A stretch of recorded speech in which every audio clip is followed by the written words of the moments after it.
Good. Excellent. Thank you very much.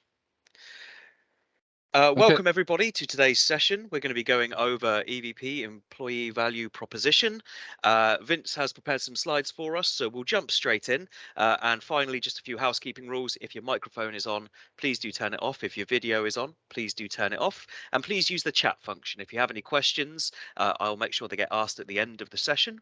You can also get a recording of the session by emailing sales@PharmiWeb.com afterwards, and we'll make sure all the information is sent to you. Vince, over to you. Lovely. Thanks, Simon. Well, welcome everybody.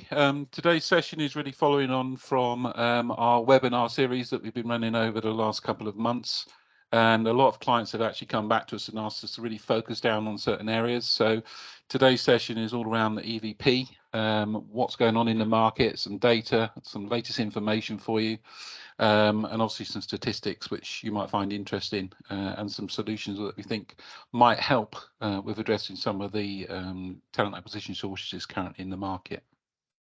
Okay, so first of all, for you that don't know me, I'm Vincent Lodi. I'm the Managing Director of PharmiWeb. I've been working in the industry now for 26 years, and we work across a different range of companies in the industry, from biotech through to the big pharmas and the big CROs. We also do a lot of web development for those organizations at a global level.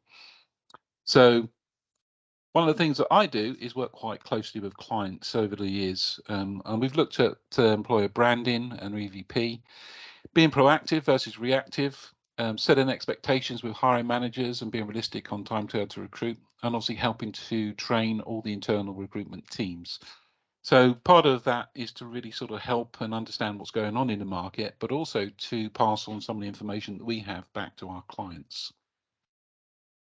So the key challenge at the moment from a tactical point of view is, how do you influence the market? How do you influence all of the candidates that are out there looking for roles? And how do you get your messaging to them? And it's not easy, I'll be honest with you, because there's a lot that you have to do. So from our point of view, what we do is, obviously we've expanded the PharmiWeb operation. Obviously we're the largest site in EMEA, but we've also taken over the niche slot in Australia to cover Asia Pac. We've got a German version of PharmiWeb, which is up and running, and we launched in the US in September last year, paid for and backed by 6 of our major accounts, to basically expand our global reach. This year, we'll be really focusing on France, Central Eastern Europe, and the Benelux as areas where we can expand our marketing opportunities. They're the main hubs across Europe, so making sure that we actually reach all the right people at the right time. And we've already got sponsors to launch our Japanese site. I think we're looking for 2 more before we go live, and then we'll launch in Japan. South America is well on the way, and India is on the target as well. Obviously, we're not doing anything in Russia at the moment. I'm hoping that situation will change within the next couple of years. And China, because what we'd like to do is to try and get more and more candidates out of those locations onto the global market. So the way that we see candidates now, working with all of our clients, is basically follow this undevelopment, where we've got project teams working on global or local levels, all working on the same projects as a team. We call this flexible talent, working across different time zones, different countries, all supporting the project to make sure that it gets fixed no matter where it is and what it's doing, and whatever you're working on. So some of the core views at the moment, obviously the whole world's in flux after the pandemic. I think a lot of the problems that we're experiencing now are because of the pandemic, and because a lot of people have had the opportunity to reflect on where they are in their career, what they're doing, where they want to see their life going in the future. And this has caused a lot of problems. So a lot of people say to me, you know, Vince, where's all the talent gone? Well, some of the talent has actually gone. My estimate is, looking at the data we've got, that we've lost about 1 to 1.5% of the entire workforce in pharma and life sciences. Most of those being baby boomers and a little bit more senior sort of millennials. And they're people that should have been passing on their skills to younger people, and unfortunately decided to leave the industry or retire early, or whatever it might be. But then if we look at what's going on LinkedIn, you know, looking at the data they've got, they're suggesting that 70% of the global workforce is passive talent. That's certainly the case in pharma and life sciences. You know, people are always looking, they're on 24/7.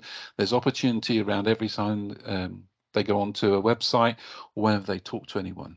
And if we look at the job seekers market, you know, we've got over 41,000 live vacancies in EMEA, 10,000 in the UK, and over 97,000 live vacancies in the US right now. And that figure hasn't changed in the last 4 weeks. It's pretty much been around there the whole time. We don't even really know what a full-time job looks like right now, because we've got some companies that are trying to pull people in and work full-time from the office. We've got a lot of companies going to hybrid working, and some trying to do sort of combinations of the two. I think things will start to settle down over the next year, and I'd like to think that it'll stay with hybrid working because it's proved that it works, and it works very efficiently. The bigger problem I think we have and we're facing is the younger generation, because they've not really worked in an office and they've got not got used to that environment, find it quite difficult and are not very good at confrontation. So things like difficult conversations, speaking up for themselves, confrontation management is very hard. And most of them are used to emailing or messaging rather than having conversation around the water cooler that most of us have been lucky enough to do through our careers. So we've got a whole range of different issues that we need to address. The biggest one, I think, for most companies is this: when we're trying to get EVP out to the wider market, you've got 4 clicks or 9 seconds to get a candidate's interest based on our data and Google's data. And that's primarily because about 74% of all candidates initially find jobs on their mobile phone. So you've got a small amount of real estate. You've got to think about Wi-Fi access, the technology they're using, but also we've got to capture their interest very quickly and succinctly. If we don't do that, then they're going to be gone and they don't come back. So being very, very specific about what we're passing out to candidates is important. And when we're looking at millennials, really it's all about what's in it for me. Habits have changed and evolved because they're carrying around in the back pocket the most powerful computer you're ever going to own, which is your mobile device. And I guess most people are actually on 24/7. We're seeing much more activity at all sorts of times zones around the world and at different times during the day. I think the biggest problem we have is that by 2025, 75% of the workforce will be millennials. But obviously a key fact is 57% of millennials no longer see their job as their career. It's just a job they're doing right now. And that's causing all sorts of problems, as you can imagine, about where people go in the future. Gen Z are obviously following that up, and it's quite difficult. So I think one of the biggest things to consider when we're looking at employer branding is looking at candidates as an individual. You know, they're no longer just employees, they're actually people, and we've got to think about them as individuals. What can we do to develop their career, and what's the most important things to them based on the individual sites or countries that you're actually in. All of these things can make a difference. You know, most people out in the workplace at the moment are very well informed. They're great employees. If you can keep them motivated and keep them interested in the business, they're absolutely fantastic, make a huge difference to the business. The challenge is actually keeping them there. So lots of things to consider. So when we look at habits, another key thing that's picked up by the mobile phone transition is, you know, applications on a monthly basis. Talked about this many times. They're as active through July and August as any other time in the year. Even December's busy proportionately to the rest of the time. You can apply for a job on your mobile phone. You can find information on your mobile phone anywhere at any time very, very easily, whether you're on a sun lounger in the Caribbean or in your home office. However, lifestyle changes have really started to trip in now. So we're now seeing activity levels, nearly 60% of all activity with candidates is on a Monday, Tuesday and Wednesday. By Thursday, it's starting to tail off and there's nothing at the weekend because of lifestyle changes. People are more interested about what they're going to be doing for hobbies and interests, spending time with their family, holidays, those types of things. So the working week is really all about the beginning of the week now, rather than anything that's happening at the weekend. So your employer branding, your EVP, should be very clear and easy to access at all times, especially when the candidates are actually looking for it. And that could be 24/7 on a Monday, Tuesday, Wednesday, anywhere in the world. So when we go after candidates and when we're trying to message candidates on behalf of our clients, is we've got to do omni-channel marketing. Candidates are absolutely everywhere. They're on social media sites, they're on blogs, websites, product website, candidate websites, they're on recruitment sites, they're on LinkedIn, Zing, Seek if you're in Australia. So we have to go after them in all of those environments. And there's a number of things that we need to do to actually attract them. Primarily short, very succinct information. So I can tell you now, most candidates won't read a page of information, but they will watch a 1 to a 3-minute video. So very short paragraphs if you're going to put written information out. And obviously outside of that, video is very important because it does allow people to come in very quickly. We have a number of partners on PharmiWeb, and we use these partners to actually help us to understand what's going on in the market and see what's going on in the industry. We recently took over TOPRA, the governing body for regulatory, so we now look at their membership as well as all the jobs that we can actually post on their behalf. We work very closely with the Institute of Clinical Research, the Contract Clinical Research Organisation, and the Ethical Medicine Institute Group. We also work in Australia with MEXEC and the Migration Agency to move people around the world. We work with the European Students Association, the PM Society. We've recently taken over working with Network Pharma from a MedComs point of view. And we have a number of specialist agencies that support us with information, and we also consider them to be at the top of their game. Companies like Lead Candidate and Turner Regulatory on the industry side are very good at actually giving you more information about what you should be doing. And obviously we work with big relocation companies to actually move people around where possible. All of that gives us a very clear insight as to what's going on in the market. So when we're talking about employer branding in your EVP, there's some real key elements here. First of all, candidates are 40% more likely to apply for a job if they recognize your brand. That's not good for everybody because not everyone's got the same sort of profile as a big pharma or a big CRO. And again, strong employer branding helps to allow you to recruit a lot quicker, sometimes 2 times faster, and it reduces cost per hire. And cost per hire is absolutely key to a lot of our clients at the moment because they're really looking at budgets. Where do they spend their money? Do they rationalize that budget? Do you try and go a broad sweep, or you try and keep it very focused? Our view is the more focused your messaging, the better it is. So when we're looking at some of the core views, strong employer brand obviously stops reduction in staff turnover. 67% of candidates want to hear more from your employees. So if they're looking at your EVP, they want to see what your employees are saying about you, ideally in the form of short videos. 1 minute to 3 minutes works really, really well. 46% of internal recruiters now see their job becoming more like a marketing activity to bring on candidates to the business. So there's lots of things that are going on that we need to address and we need to change. Old ways won't open new doors, and they certainly won't get you new candidates. We've got to change and work with the technology and work with where we know the candidates actually are.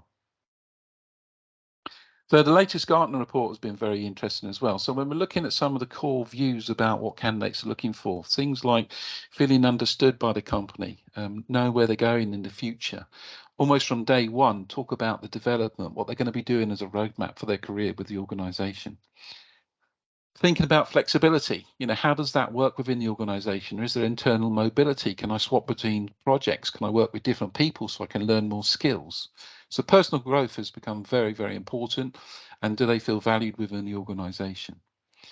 Holistic well-being has been important as well. So we're seeing a lot of companies now starting to look at the well-being of employees by talking to them on a more regular basis. One of the things that we're all missing, I think, because we're not in the office or doing hybrid working, is those water cooler moments where you sit down and just talk about what did you do in your day? What did you do at the weekend? Having a relationship with people and social contact. And feeling invested in the organization as well. It's not just a company, it's part of your home. You spend a lot of time working for an organization. The company should be really, really important to you. And all of these things are really important as to attracting the right kind of candidate. Okay, and we're going to send you this report after this so you can actually read it in detail and make your own assumptions from there. But I think it's very, very good. So EVP, why is it important? Well, highest demand for candidates we've ever seen in the industry. I've been doing this job for 26 years. I've never seen it as bad as it is at the moment. We've lost a lot of people. In some areas like clinical research, we're nearly 300% short of candidates for all the roles. Niche job boards have pretty much all disappeared. Internal workloads are high. We've already talked about things like recruitment lag time. So across Europe, you're looking at an average of around 92 days with between a month and 3 months notice. So what that means that you have to work strategically with hiring managers to think in the future about what they're going to be looking for up to 6 months in advance. Rather than being very reactive, you've got to be proactive going after people. The biggest issue I think we have is competition for candidates. The costs of bounties being offered to people to come and join the organisation from the outset, bounties being offered for internal candidates to stay with the organisation. we can't maintain that. And it also disrupts your internal workforce as well, because everyone starts to think, well, if they've got £10,000 for joining, I might as well go and join someone else and get that type of bonus as well.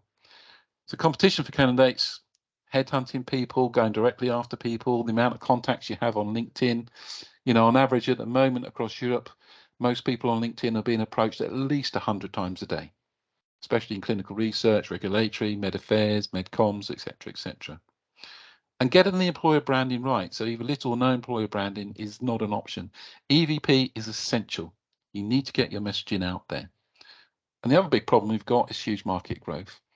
At the moment, we're probably in the biggest growth period I've ever seen.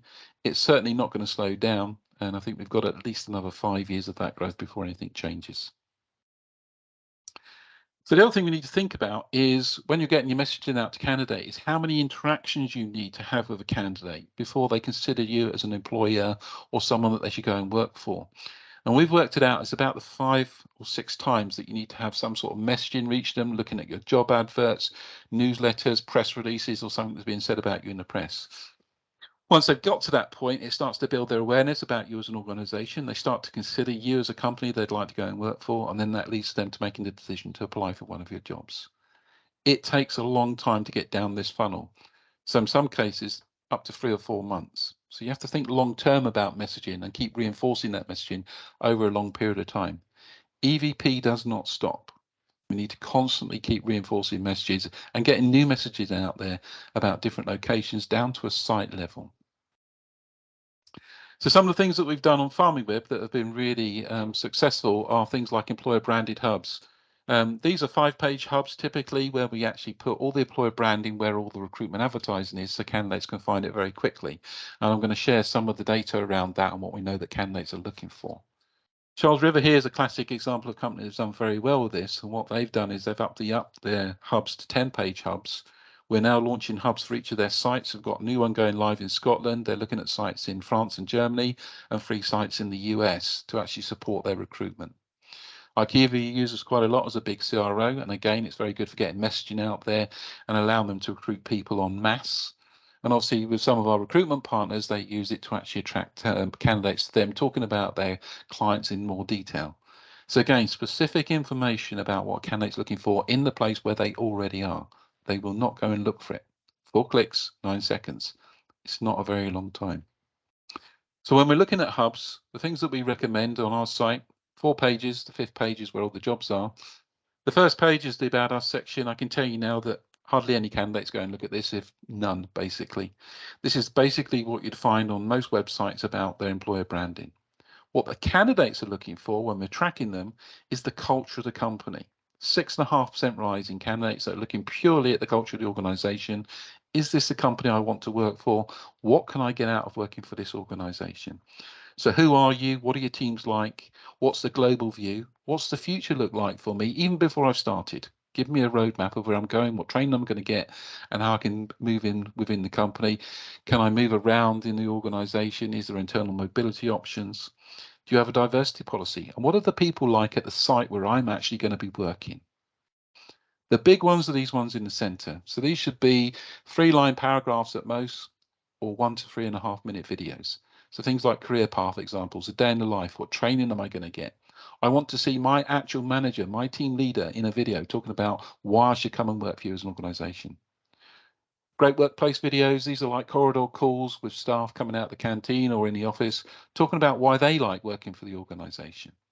And again, what opportunities and what benefits am I going to get in that particular site? The biggest complaint we get from candidates is if someone's only interested in Paris as an example, they don't care what you do in the US. They don't care what you do in the rest of Europe, and they certainly don't care what you're doing in Norway. So you've got to talk to them about what you're doing in that particular location. And the biggest one that candidates look for is success stories. This is where your ambassadors internally get them on film for 1 minute to 3 minutes talking about their career, what they've done, where they're going in the future, and why they love working for you as a company. All of these things can make a huge difference. More importantly, they work 24/7 because the candidates are looking for information 24/7. And it's personal. No actors. Get real people talking to real people. The other thing candidates look for is charity work and awards, primarily because charity work tells them about you as an organization and what you actually do. And awards, if you've won awards, you've got to be at the top of your game in the industry. But the other two big ones are environmental sustainability policies. They should be front and center because a lot of people care about what we're doing to the planet, and they care about working for a company that also cares. So don't hide this information away. It should be front and center. There should be someone talking about it. Be passionate about helping the industry, helping the planet to actually survive in the future. Candidates are very, very interested in this. All of these things in this central area are what candidates are looking for. We're tracking them all the time. We've been able to track them very efficiently over the last 18 months, and it's really, really important to get these things right. So when we're looking at EVP as well, one of the things that we do is proactively go after candidates. So I'm using Cineas here as an example of a company that I believe has got this absolutely right.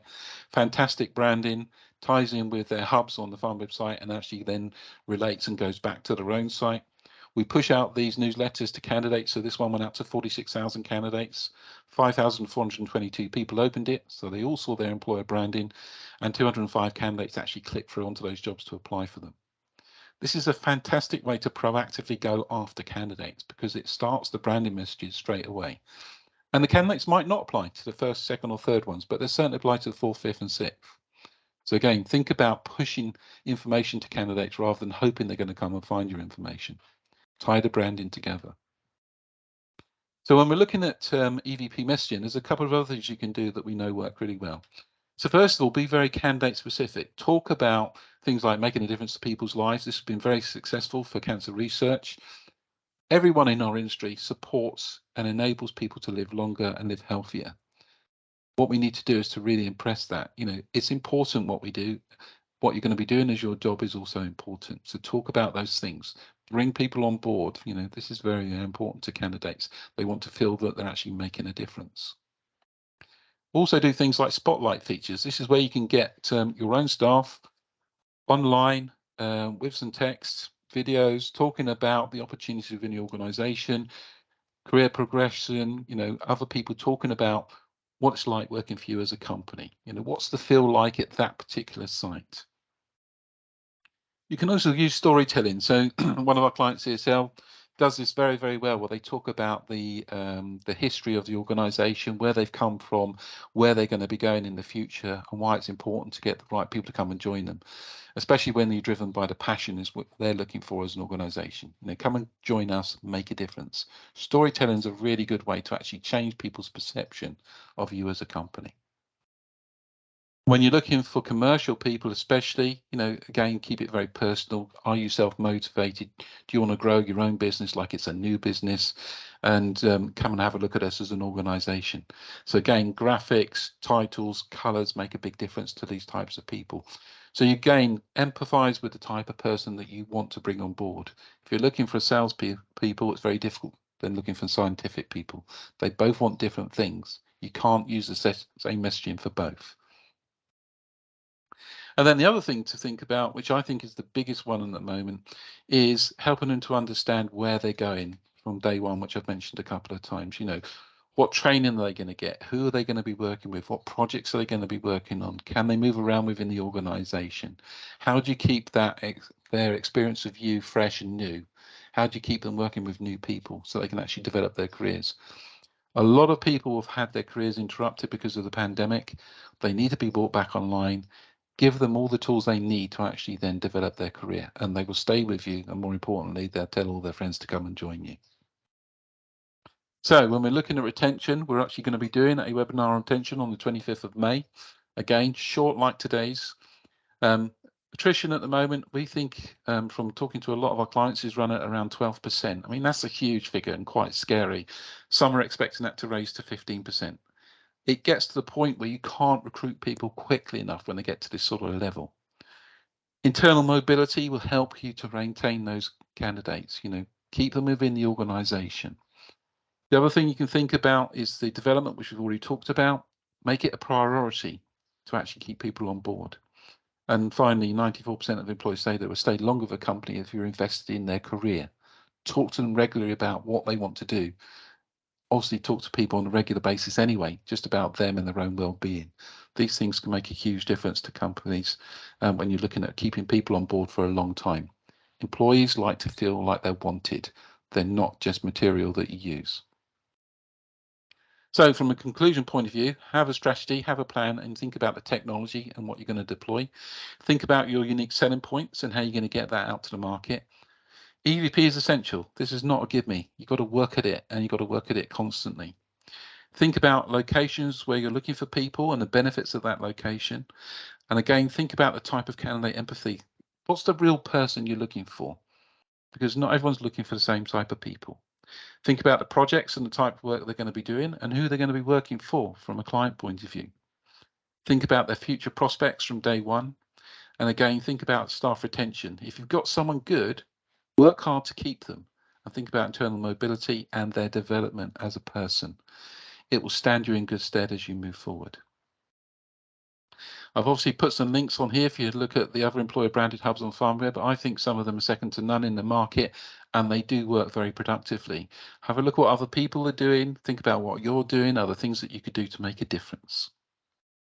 And then finally, to wrap up, if you'd like to receive this presentation in PDF format, just let us know. And obviously, we're going to be sending you out a recording of it if you'd like to receive it. So, any questions, Simon? Yes, there are a few actually. I'll start with what's in the chat first. Okay. The first one being in regards to the early slides, so sort of slides 6 through to 10. This particular person works in executive search. So do those figures represent that part of the market? Yeah, it's a fairly broad sweep across the board. I think what we try and do is to get some trends rather than just specific areas, and I think it's really important to keep an eye on the market at all times. And one of the good things about modern technology and the AI that we've deployed is that we're getting data upon data upon data every single day, and it changes every single day sometimes. So hopefully that's answered that question. Yep, I believe so. Another one here. Have you found more scientists want to be non-lab based because of hybrid working? This person's specifically finding that PhD graduates are trending towards office-based roles. Yeah, I think if depending on the type of role you're doing, those scientific-based roles, I think it's actually better working in the office. I think a lot of companies are looking at hybrid working where they're saying, look, if you want to go into the office, go into the office because you have that conversational structure with your colleagues, and it works very well for scientific roles, but not for every role. So I think companies are starting to look at, what do we need people to come in and do? What do people want to do? And then they're starting to build that hybrid working around those individuals. But I think it's got to be down to the individual personnel, because I've got some clients where they've said, no, blanket across the board, you've got to come to the office. And they've already said, we might have to pay, £10,000 more for those people than we would normally. They're prepared to accept that to get people to come back to the office. I'm not sure that's the right way to go personally. It's a tough one, isn't it? You can never be sure. But there's definitely an uptake in the younger generation of people that do want that office atmosphere. Yeah. They want the water cooler moments. They want the what they see on TV, right? So Yeah, absolutely. it's an interesting one. The next question here: do you have any information around the freelance and contract market within life sciences? Is there anything that we haven't mentioned here that applies specifically to that sector? No, again, across the board, I think with the freelance and contract side, the same things apply really. If you want the people, you've got to give them what they want. Treat them as individuals, because some people are going to want to go to the office because that's what they want to do, especially younger people. Some people definitely won't, because they can move out of the cities, they can work from home, they get all that commuter time back. It makes a big difference. So again, you've got to look at every single person individually. Everyone's got different needs, and I think we've got to stop treating people as they're all the same, because people are not the same, and that's the key. Yep, very, very true. I've got one here. How long do you think the rising salaries will last at this rate? Currently, this person's working with clients who have revised salaries twice since January. Yeah. I personally don't think we can sustain this much longer. The bounty offering, the bounties to keep people internally, all of those costs start to rise. And I think what's going to happen is we're going to start pricing ourselves out of the market if we're not careful. I'm already seeing a lot of the big pharma companies now starting to bring on their own clinical teams again, their own regulatory teams, where they were obviously putting that out to auction in the past. The FSP business, again, same thing. People will start to think about, what do we do? Can we get the people? I think we can't maintain what we're doing. We cannot keep raising salaries. I think it's unrealistic, and I think unfortunately a lot of candidates have got completely unrealistic views on what they should be earning. Yes, no, I agree with you there. And what goes up must come down, right? There comes a Unfortunately, point yeah. where it's gonna hit a point, and it's just not gonna work. I've got another one here, two actually regarding attrition. One comment saying those attrition rates on the slide are very, very high, and Yep. another one saying that are those broad stats across all industry sectors or purely life sciences? That's purely life sciences, mainly driven by the clinical market at the moment. I've got a lot of very worried clients at the moment thinking, how are we going to maintain this? And it's, to be honest, a bit of a bum fight out there on the clinical research side of things in a minute. And it's causing all sorts of problems because of the bounties, because of the headhunting, because they're desperate to get people on board. I know some companies during the pandemic, for example, just carried on recruiting and just put people straight on furlough because they knew they were going to be needing, 500-600 new staff as things move forward. There's a lot of business coming into the industry at the moment. So really, Mm. really important. Yeah, absolutely. I've got a couple more. In what ways could we diversify the use of different social platforms, such as Instagram for more storytelling and LinkedIn for more recruitment options? We've got a couple of slides on this actually about, Yeah, yeah, yeah, we yeah. have. We should have brought them up. Yeah. Um, I think you've got to go everywhere. When we talk about omni-channel, the problem is you can't just do one thing. You can't just do one thing in recruitment. You've got to try different things, see what works, try different sites. I think Instagram's quite interesting. I know that when we were looking at Twitter some time ago, a lot of scientists like to see pictures of molecules that suddenly pop up and then they can follow the link to find out what it's about. So you've got to think again, down to personality review, what sort of things will work for that type of person. We've got a huge team of people now that are real specialists in finding people. But it's okay finding people. It's actually influencing them to do something different or to start to consider you as an employer of choice. And that's where the amount of interactions you need to have with them. So it's not only identifying them, it's constantly keeping up to date with what you're doing until you finally hit that button that says, yeah, we're the sort of company you should be coming to work for. Excellent. I've got another couple here.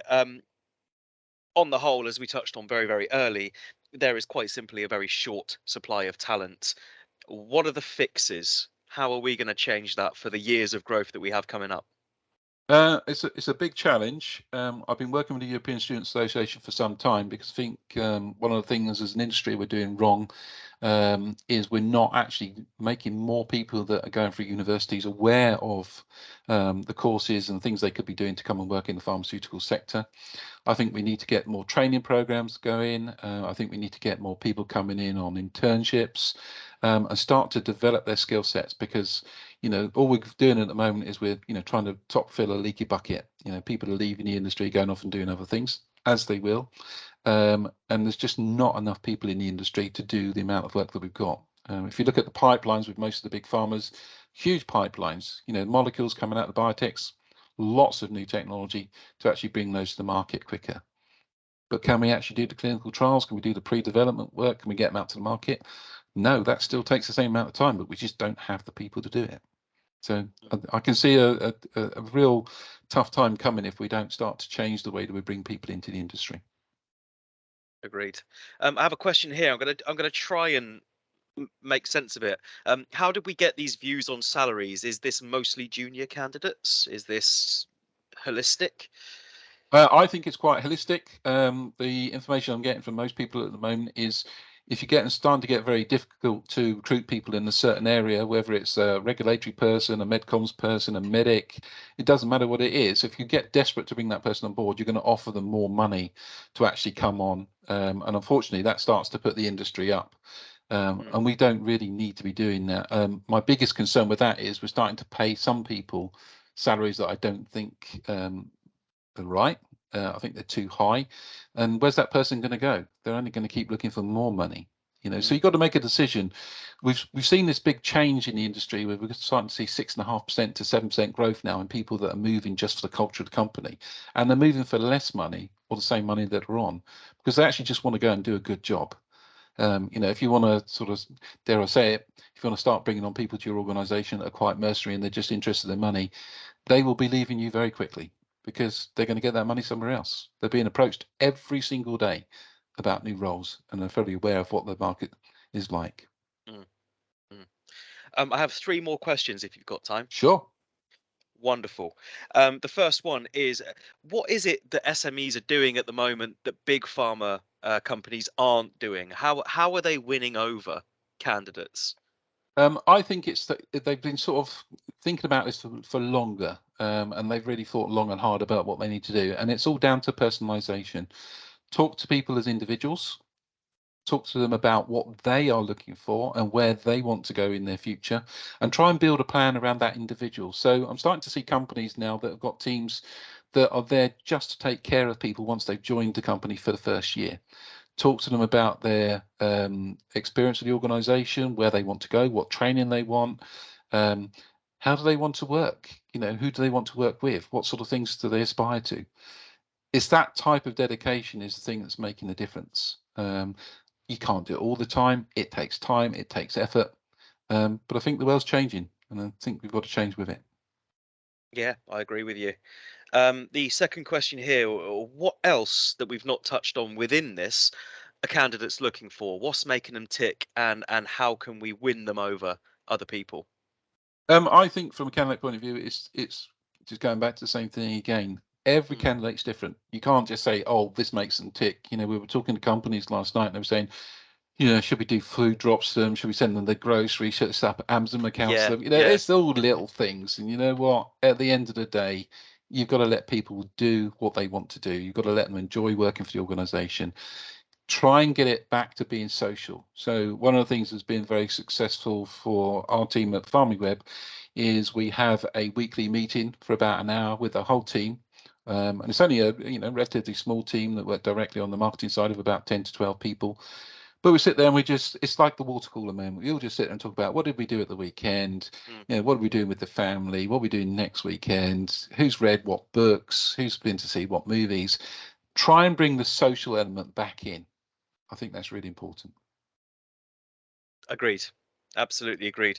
And the very final question, please, can you clarify the time and date for the next webinar, the retention one with lead candidate?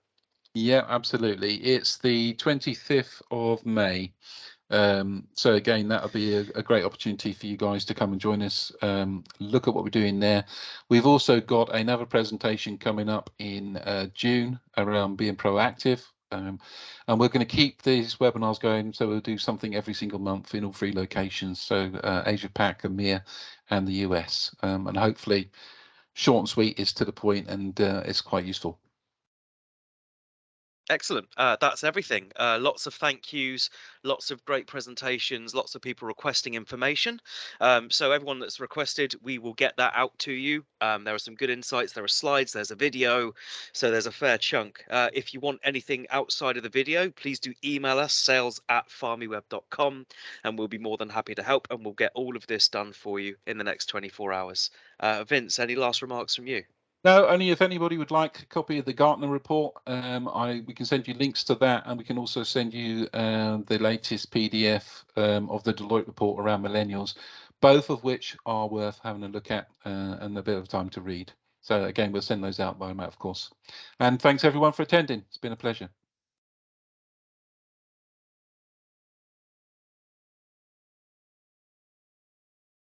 Thank you, everyone.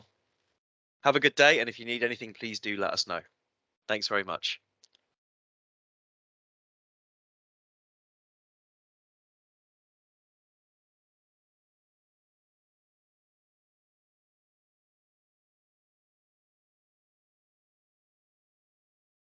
Want to stop the recording, Simon? Absolutely.